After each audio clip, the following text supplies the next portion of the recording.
helikopter 16. Det var ju en väldigt flexibel helikopter som kan användas till mycket saker. Allt ifrån sjuktransporter till transporter.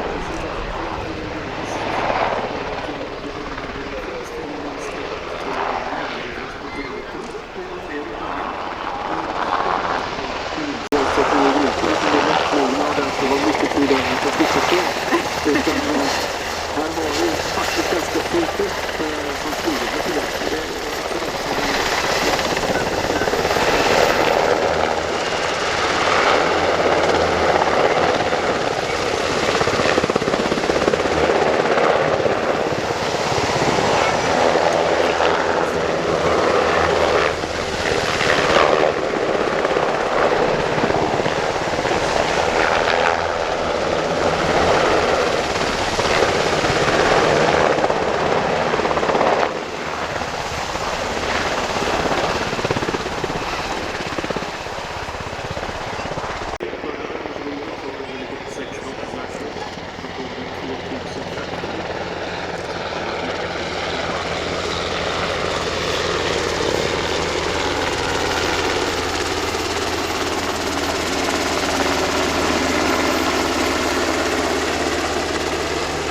Med att man använder helikopter ibland och...